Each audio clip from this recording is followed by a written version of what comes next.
Бұл әңгімені бұрын ешкім естімеген. Толығын видеодан тыңдаңыз.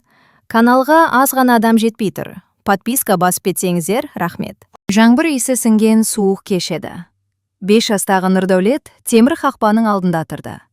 Үлкен сұр ғимараттың маңдайшасында балалар үйі деген жазу қарауытып көрінеді. Анасы қолын босатып жіберген сәт әлі көз алдында. 1-2 күнге ғана, деген. Бірақ ол 1-2 күннің ешқашан бітпейтінін бала жүрегі сезген. Есікті ашқан әйел оны ішке кіргізді. Дәліздің иісі бөлек еді. Сабын мен ескі киімнің аралас иісі. Бөтен дауыс, бөтен балалар. Біреуі күліп жүгіріп өтті. Біреуі суық көзбен қарап тұр. Сол түні Нұрдәулет жылады. Үндемей, көрпе астында. Себебі, мұнда жылағанды ешкім жұбатпайды. Тек әлсіз деп мазақтайды. Таңертең асханада бірінші соққын алды. Үлкендеу 2 бала нанын тартып алды.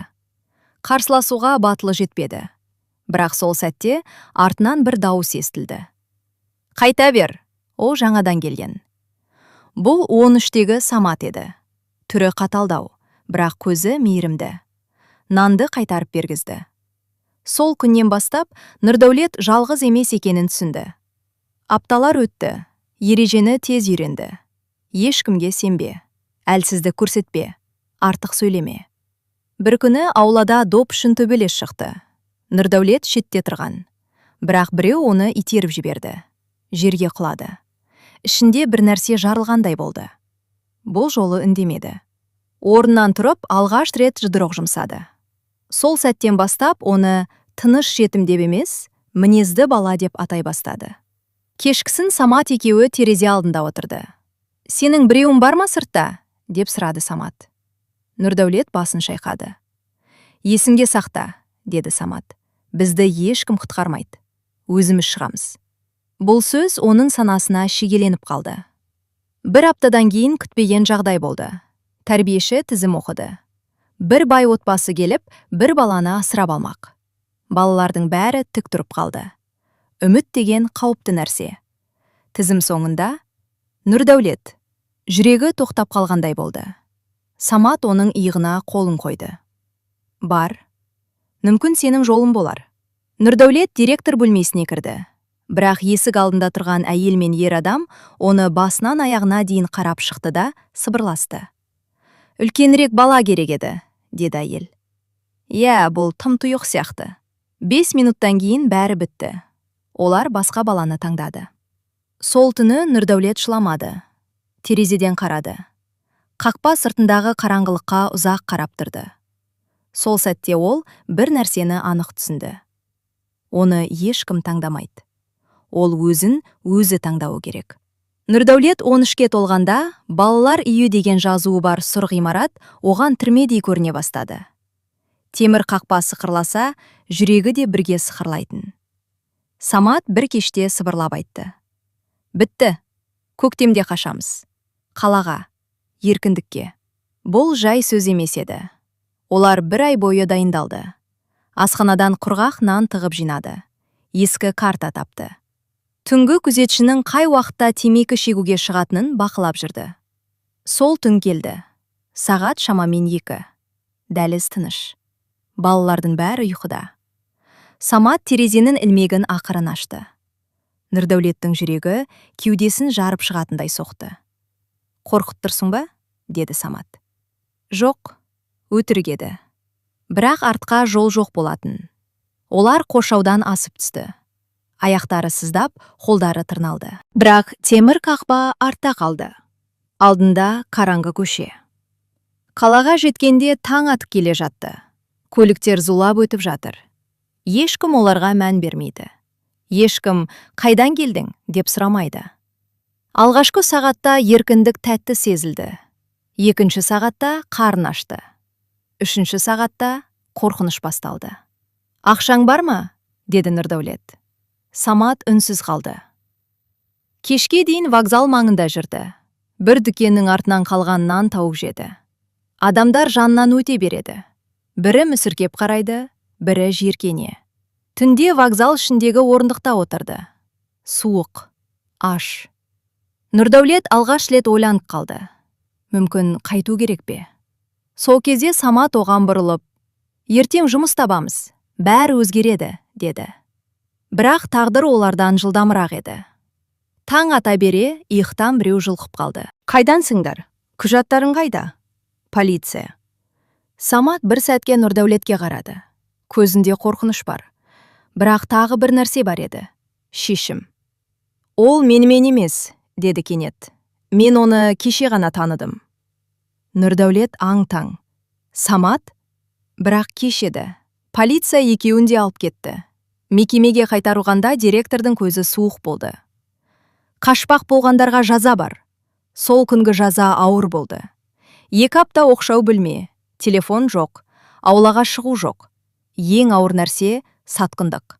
Самат кешірім сұрамады, тек бір рет қана сыбырлап айтты. Мен қорықтым.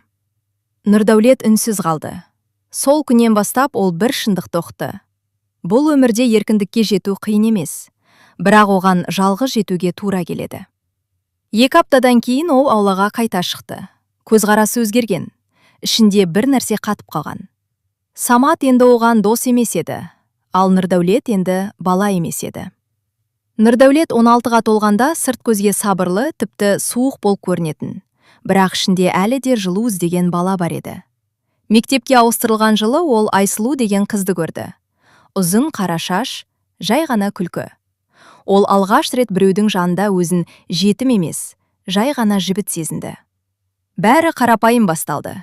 Кітапханадағы кездейсоқ әңгіме, бірге үй тапсырмасын орындау, аулаға дейін шығарып салу. Сен неге үнемі жалғыз жүресің? Деп сұрады Айсұлу бір күні. Үйреніп кеткенмін, деді ол қысқа ғана. Айсұлу оның қайда тұратынын сұрағанда Нұрдәулет нақты жауап бермейтін. Жатақханада деп құтылатын. Шындықты айтуға батылы жетпеді. Бір күні қыз өзі бәрін білді. Сабақтан кейін бір әйел келіп, директордан балалар үйіндегі Нұрдәулетті сұрады. Айсұлу сол сәтте дәлізде тұрған. Кешке ол үнсіз еді. Сен неге айтпадың? Деді жай ғана. Нұрдәулет жерге қарады. Айтсам, кетіп қаласын деп ойладым. Қыз көзінен жас шығара жаздап, мен сенен емес, адамдардан қорқамын. 1 апта бойы бәрі бұрынғыдай жалғасты. Бірақ тыныштықта бір салқындық бар еді. Сосын бір күні Айсұлудың әкесі мектепке келді. Қатты сөйлейтін, беделді адам екені көрініп тұр. Сабақтан кейін Нұрдәулетті сыртқа шақырды. Қызымнан алыс жүр. Болашағы бар бала керек оған. Тегі белгісіз біреу емес. Бұл сөз жұдырықтан ауыр тиді. Мен жаман адам емеспін, деді Нұрдәулет. Мүмкін, бірақ сенің артында кім тұр? Жауап болмады. Сол кеште Айсұлу жылап тұрды. Мен қарсы тұра алмаймын, деді ол сыбырлап. Әкем рұқсат бермейді. Нұрдәулет оның қолын алғаш әрі соңғы рет қысты. Жылама. Мен бәрібір бір күні адам боламын. Сен қазірдің өзінде адамсың. Бірақ тағдыр махаббатқа куә емес, үкім шығарушы болды. Келесі аптада Айсұлу басқа мектепке ауыстырылды. Нұрдәулет сол күні кешке аулада жалғыз отырды. Самат алыстан қарап тұрды, бірақ жақындамады. Жүрек ауруы төбелестен ауыр екенін ол енді түсінді. Сол түні ол өзіне серт берді. Енді ешкімге тәуелді болмайды. Ешкімнің мейіріміне мұқтаж болмайды. Өз аяғымен тұрады. Бірақ жүрекке тыйым салу ең қиын күрес екенін ол әлі білмейтін. 18 жас. Құжатқа бір ғана мөр басылды. Шығарылды. Сол күн Нұрдәулет үшін еркіндік емес, белгісіздік күні болды. Таңертең қолына кішкентай сөмке ұстатты. Ішінде 2 жейде, ескі аяқ киім, жеке куәлік. Темір қақпа тағы да сықырлап ашылды. Бұл жолы ол өз еркімен шықты. Бірақ артында қалатын ешкім жоқ еді. Қала оны құшақ жая қарсы алған жоқ. Пәтер жалдау үшін ақша керек, тұратын жер жоқ, таныс жоқ. 2 күн вокзал маңында түнеді. 3-ші күні құрылыс алаңына барып көрді. Жұмыс істей аласың ба? Деді прораб күмәнмен. Істеймін. Құжат бар ма? Нұрдәулет үнсіз жеке куәлігін ұсынды. Осылайша ол кірпіш тасушы болып жұмысқа тұрды. Алғашқы күн ең ауыр күн болды. Қол терісі сыдырылды, белі сырқырады. Бірақ ол шағымданбады. Себебі бұл жолы ешкім нанын тартып алмайды. Ешкім жетім деп мазақтамайды. Мұнда тек еңбек бар. Ай соңында алғашқы жалақысын қолын алды. Қағаз ақша умаждалып кеткен. Бірақ ол үшін бұл өмірдегі алғашқы өз еңбегінің нәтижесі еді. Сол күні ол шағын бөлме жалдады. Ескі жатақхана. Тар, бірақ өзінікі. Бір кеште жұмыс орнында әділетсіздік болды. Екі жұмысшы төбелесіп, кінә Нұрдәулетке жабылды. «Жаңа келген өзі ғой», деді біреуі. Прораб ұзақ тыңдамады. «Ертеңнен бастап келмейсің. Бәрі 1 минутта бітті». Жалақының жартысын да бермеді. Сол түні ол бөлмеде жалғыз отырды. Терезеден қала шамдары жымыңдайды. «Міне, нағыз өмір», деп ойлады. Мұнда ешкім сенің өткеніңді сұрамайды. Бірақ ешкім саған көмектеспейді де. Таңертең ерте тағы жұмыс іздеуге шықты. Бұл жолы ол құламайтынын білді. Себебі ол балалар үйіндегі бала емес. Ол өмірдің ішінде шымдалған жігіт. Кешке қарай басқа құрылыс компаниясына кірді. Бұл жолы бастығы қаталдау, бірақ әділ адам болып шықты. «Еңбек етсең ақшаңды аласың», деді қысқа ғана. Нұрдәулет басын изеді. Ол түсінді. Өмір ештеңе сыйламайды, бірақ тартып алуға болады. 22 жасында Нұрдәулет екі нәрсені анық түсінді.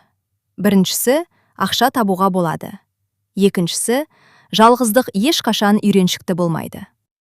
Жаңа құрылыс компаниясында ол тұрақтап қалды.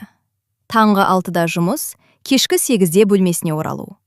3 жыл бойы бір тиынында босқа шашпады. Ақырында шағын бір бөлмелі пәтердің алғашқы жарнасын төледі. Құжатқа қол қойған күні оның қолы дірілдеді. Бұл өмірінде алғаш рет өз үйім деп айта алатын сәт еді. Пәтеріне алғаш қонаққа келген адам көрші подъездегі Гүлмира болды. Жылы мінезді қарапайым қыз. Дүкенде кассир болып істейді. Бәрі лифтідегі кездейсоқ әңгімеден басталды. «Жаңа көштіміз бе?» «Иә». «Жалғыз ба?» «Иә». Гүлмира оның үніндегі бос кеңістікті сезді. Кейін шай үстіндегі әңгімелер басталды. Ол Нұрдәулеттің көп сөйлемейтінін байқады, бірақ тыңдай білетінін ұнатты. Бір кеште Гүлмира күтпеген сұрақ қойды. «Сенің ата-анаң қайда тұрады?» Бөлмеде тыныштық орнады. Нұрдәулет қашып құтыла алмайтынын түсінді. «Мен балалар үйінде өстім». Гүлмира үнсіз отырып қалды. Бірақ көзінде қорқыныш емес, аяныш та емес. Жай ғана түсінуге тырысқан көзқарас болды. «Саған қиын болған шығар». Бұл сөз оның жүрегіне жұмсақ тиді. Қарым қатынастары тереңдей түсті. Нұрдәулет алғаш рет болақ үйде балалар жүгіріп жүргенін елестетті. «Мен ондай әке болмаймын», деп өзіне сөз берді. Бір күні ол Гүлмираға сақина ұсынды. «Мен бай емеспін, бірақ саған адал боламын». Гүлмира жымиып «Я» деді. Бірақ өткен өмір қайта есік қақты. Үйлену тойына дайындық басталғанда, Гүлмираның ағасы Нұрдәулет туралы сұрастыра бастады. «Тегі кім? Артында кім бар?» деген сұрақтар қайта көтерілді. «Ертең бірдеңе болып кетсе, сүйенетін адамы жоқ қой», деді ағасы. Гүлмира алғаш рет екі оттың ортасында қалды. «Маған оның өткен емес, өзі керек», деді ол батыл. Сол сәт Нұрдәулет бәрін анық түсінді. Бұл жолы ол жалғыз емес еді. Біреу оны таңдады. Той шағын өтті. Артық даңғаза жоқ, бірақ шынайы. Түнде жаңа пәтерде екеуі үнсіз отырды. «Қорқасың ба?» деп сұрады Гүлмира. «Иә, бақыт ұзаққа бармай ма?» деп. Гүлмира оның қолын қысты. «Бұл жолы біз бірге күресеміз». Нұрдәулет алғаш рет шын бақыттың иісін сезді. Бірақ өмір оған тым тез сеніп кетпеуді әлі де үйрететін еді. 25 жастағы Нұрдәулет үшін өмір жаңа рең алды. Гүлмира жүкті болды. Ол алғаш рет болашаққа тек өзімен емес, басқа біреумен бірге жауапты болатынын түсінді. Баланы алғаш ұстаған сәт ешқандай жұмсақ ойыншық сезімін бермейтін ауыр жауапкершілік еді. Кішкентай қол, кішкентай тыныс. Бәрі жаңа әлемді ашты. «Міне, менің бәрім сен үшін», деді ол үнсіз ғана. Көзінде қорқыныш пен сүйіспеншілік араласқан. Бірінші ай ауыр өтті. Түнде бала жыласа, Нұрдәулет Гүлмираға көмектесемін деп ойлап, бірақ өзі қиналып, кейде бөлмеден шығып кететін. Бірақ бірде, баласы түнде тынышталып ұйықтағанда, ол алғаш рет өз жүрегінің тынысын сезді. «Мен мұны өмірімде ешқашан сезінбегенмін», деді өз-өзіне. Бала өсіп, алғашқы күлкісін шығарған сәтте, Нұрдәулет өз өмірін қайта қарап шықты. Балалар үйіндегі күндері есіне түсті. Өзі көрмеген мейірімділік, өзіне берілмеген жылулық. Енді ол оны баласына береді. «Менің қолымнан келмейтін ештеңе жоқ», деді ол. Бір күн құрылысқа барып келгенде, көршісі оның үйіне келіп, шағын сыйлық әкелді. «Сізге керек болады», деді көршісі. Балаға ойыншық берді. Нұрдәулет алғаш рет шынайы мейірімділікке риза болды. Бұл оған бұрынғы жетімдік күндерін еске түсірді. «Барлық қиындықтар үшін рахмет», деді ол жанында отырған Гүлмираға. «Өткенімді ұмытпаймын», бірақ ол бізді бұл сәтке жеткізді. Баласы ер жеткенше Нұрдәулет өмірдің мәнін түсінді. Әке болу тек қан мен жан үшін емес. Бұл әрбір таңдаудың, әрбір қадамның жауапкершілігі. Ол өз өмірінде алғаш рет толық сенімді сезінді. Бірақ тағдыр тағы бір сынақты дайындап қойған еді. Нұрдәулет өміріндегі ең ауыр сәттің қақ ортасында тұрды. Бір күні таңертең құрылыс алаңынан қоңырау түсті. Гүлмира жол апатына ұшыраған еді. «Ол қайтыс болды», деді дауыс телефонның ар жағынан. Сөздердің мәні есіне енгенде, Нұрдәулет бір сәт тұрып қалды. Әр нәрсе тоқтап қалғандай болды. Бала кішкентай бөлмесінде ойнап отырды, ештеңе білмейді. Ал ол бәрін жоғалтқандай болды. Көліктің дыбысы, шыбырған адамдар, сиреналар. Бәрі үнсіз еді. Балаға ештеңе айтпау керек. Бірақ ішкі дүрбелең жүрегін жарып шыққысы келді. «Сенің анаң әлі бізбен бірге», деп қана айта алды ол. Бірақ өзі сенбеді. Бір апта өткенде Нұрдәулет пен баласы бір бөлмеде жалғыз қалды. Таңғы шуақ бөлмеге сәл ғана енді. Бала ойыншықтарын шашып жүр, ештеңе білмей. «Біз бірге боламыз», деді Нұрдәулет және алғаш рет қатты дауыспен. «Менің қолымнан бәрі келеді». Бірақ ол білетін, өз бақытын ешкім бермейді. Енді тек өз қолымен жасауға тура келеді. Сол түнгі тыныштықта ол Гүлмираның суретін көріп отырды. Көздеріндегі жылулық, күлкісі, бәрі есінде. «Сен менің жүрегімде әрдайымсың», деді өз-өзіне. Баласының кішкентай қолын ұстаған кезде Нұрдәулет жаңа күш алды. Өткеннің бар ауыртпалықтарын ұмыту мүмкін емес. Бірақ болашаққа жол ашу қажет. «Біз біргеміз», деді ол қатты дауыспен. «Ешқашан бөлінбейміз». Бұл сәтте ол шындықты түсінді. Өмірде ең ауыр соққы сүйгеніңді жоғалту. Бірақ сол арқылы сен шынымен күшті боласың. Жылдар өтті, бала өсті, көздері әкесінің көздеріне ұқсай бастады. Нұрдәулет үшін бұл үлкен қуаныш еді. Бірақ бірге өскен күндердің орнына қашықтық келетінін ешкім айтып бермеген. «Әке, мен шетелге оқу үшін кетемін», деді ұлы 20 жаста. Сол сәт Нұрдәулетке әлем тоқтап қалғандай көрінді. Бірнеше секунд ішінде жүрегі ауырғанымен сөз таппады. «Жақсы, бақыт тілеймін», деді ол ақырын. Ұлы кеткен соң үй тыныштыққа бөленді. Көршілердің даусы, көшедегі балалардың күлкісі, бәрі шулы, бірақ жүрек жалғыз. Нұрдәулет әр кеш сайын ұлын суретке қарап ойлады. Оның жас күндері, күлкісі, алғаш сөйлеген сөзі, бәрі есінде. Бірақ қазір ол жаңа өмірге жол ашып кеткен еді. Бірде ұлы хабарласты. «Әке, мен жаңа қалаға жеттім, барлығы жақсы». Сөйлеу кезінде дауысы әлсіз. «Әке, сағынамын» дегенді айтуға тырысып жүр. «Мен де сағындым», деді Нұрдәулет. «Бірақ сен өз жолыңды таңдадың». Күндер өтіп, Нұрдәулет енді тек өзімен қалды. Балаға қоңырау шалса да, әр хабар қысқа. Кейде ол ұлына хабарласуға қорқады. Қолынан келмейтін нәрсеге аралассам ба? Бірге өткізген күндері есіне түседі. Самат еске түсіп кетеді. Бұрынғы достары. Айсылу, Гүлмира. барлығы артта қалды. Қартайған шақ жалғыздықтың алғашқы белгісі еді. Сол күні терезеден сыртқа қарап отырып, ол есіне алды. Бала болғаннан кейін де адам өз-өзін жалғыз сезінуі мүмкін. Бірақ енді ол білетін, жүрек қатты болса да, өмірді жалғыз қабылдауға дайын болуы керек. Жасы 70-ке келген Нұрдәулет енді өз пәтерінде ғана емес, қарттар үйінде тұрды. Дене шаршаған, бірақ есінде өмірдің барлық кезеңі анық сақталған. Терезеден далаға қарап, көзі алысқа кетті. Балалар үйіндегі алғашқы күндер, алғашқы дос Самат, Айсұлу, Гүлмира, жол апатынан кейінгі ауыр кезеңдер, бәрі бір фильм сияқты ойдан өтті. Өткенді өзгерте алмайсың, деді ол өз-өзіне. Бірақ оны есте сақтап, болашаққа қарай жылжуға болады. Бірде қарттар үйіне ұлы келді. Жас күндері оны көргенде емес, енді өмірдің тәжірибесін алып келген адам тұрды алдында. «Әке, кешір», деді ұлы. «Мен кешігіп, өмір әрдайым кешіккенді де сыйлайды», деді Нұрдәулет жымиды. «Ең бастысы, біз бірге».